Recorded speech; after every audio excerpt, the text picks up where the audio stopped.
Hi, my name is Tyra, and today I'm going to teach you how to make a data table in Figma. Okay, so we're going to make a data table that looks something like this.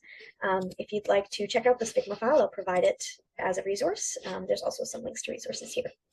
But the first thing we're going to do is I created a second page called the sandbox. You can just play around in there. First things first, we're going to make sure that we have a library. So we go up to the main menu and click libraries. And right now, just make sure that you have these two libraries. For future reference, you can use any libraries you'd like, but these are the ones we'll be using for the sake of this tutorial. So once you have those libraries, we're going to go and create a text field. And I'm going to call it header. Okay. Now I'm going to click Shift A, and that's going to create a frame. I'm going to go ahead and update the fill color to gray.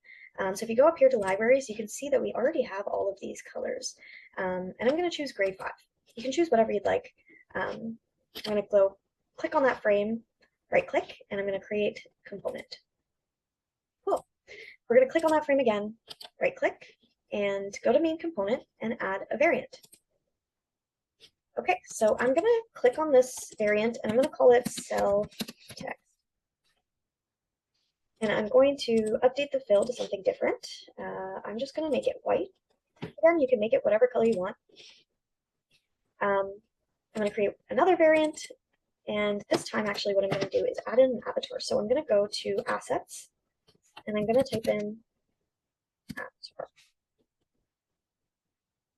And I'm going to just select this one here. That's pretty. I'm going to insert that. I'm going to copy it and paste it into this component. And I'm just going to update. This is a bit big, so I'm going to update it to maybe 24 by 24. Great. Just make this a little wider so you can see. I'm going to use my arrow keys, the left arrow key, to push that avatar to the front. And I'm going to create another variant. And this one, I'm going to maybe add a delete icon.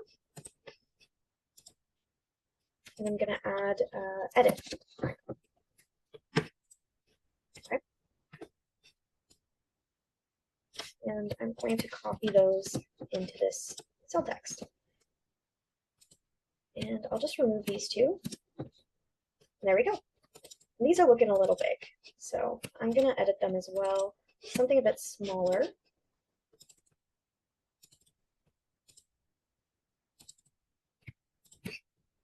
And we're going to make it maybe 16 by 16. Okay.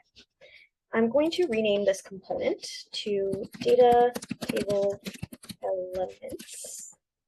And it's good practice to label your components. The next thing I'm going to do here is I'm going to actually edit each cell or each variant. So I'm going to call this one header. Actually, I'm going to click on this data table element, and I'm going to rename the property to cell styles. Good practice to just name things, keep it organized. So we've already renamed this variant to header. We're going to rename this one to cell text. I'm going to rename this one to avatar. And then lastly, this one, we're going to call it action. Okay. So now that we have all these nice labeled elements, I'm going to click on each one. And actually what you'll see is our biggest, tallest component here is about 44 pixels. So let's actually go ahead and make sure that they're all the same size in terms of the height. And I'm going to make them all 44. Okay. So now we actually are going to put together our data table. I'm going to create a frame. You can create any frame you like, but I'm going to use this Surface Pro 8. I'm going to copy this header and cell text into our frame. And now I'm going to hit Shift A. And I just want to make sure I'm going to click each element here and make sure that it's set to fill container. Okay, that looks good. Now I am going to click on this frame, the outer frame. I'm going to turn on this layout grid. I'm going to set it to columns. And I'm going to use that to create another frame. And this is going to be our data table frame.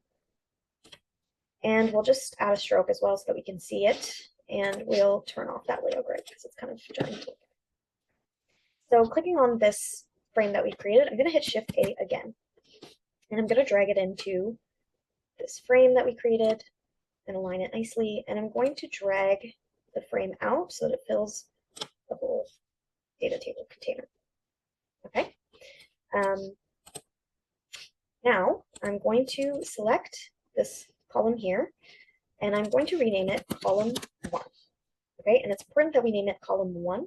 And I'll show you in a second because when I select my column and I hit duplicate, you'll see it renames it column 1, 2, 3, 4. I don't have to do anything.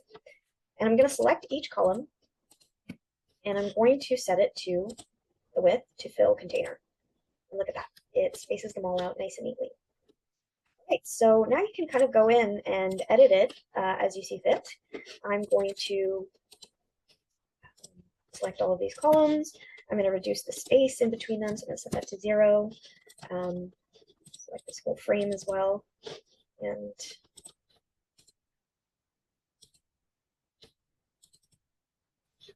set that to 0. I'm going to go in and start editing my table. Now that we have all of our headers named, we're going to go and update the cells within that. So I'm going to select the cell and I'm going to change it to the avatar plus cell. Okay, so you can see that it added the avatar. I'm going to go into this actions one and I'll change that to my actions. You'll see that'll update that. Now I want to address the alignment here. So this is a number, it's a qualitative number, and we want to make sure that that qualitative number is right aligned. So actually the first thing we're going to do is go back to these table elements. I'm going to select each one and make sure that they are left aligned. Okay, and you'll see that'll shift everything, except we want this one column, this quantitative column, to be right aligned. We'll do the same with the header. And I like to do the same for the actions. That's totally your choice, but I think it just looks a little bit better. So I will actually provide some resources to explain a little bit into more depth as to why we right align our numbers. But you can go and do some of that reading later. Okay, so now that we have our data table looking the way we want, I'm going to select each one of these cells within our column. Perfect. Now we're going to hit Command D, so duplicate, duplicate. You can duplicate this as many times for as many rows as you need. And we have this nice, beautiful data table. I'm going to go ahead and change the stroke to something a little nicer, maybe another gray color. So I'll change it to gray 4. Maybe I'll make the corner radius something a little like 5, just add that like nice modern look. And there you have it. You have a beautiful data table, which you can go and resize, and it will resize accordingly. You can move these columns around. So if I want to do something like this with my arrow keys, and there you have it. That is a fully responsive data table.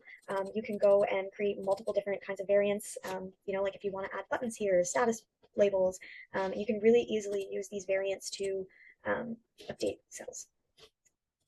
Thank you for watching. I hope this was helpful. Please feel free to check out the Figma file for some links to resources and best practices.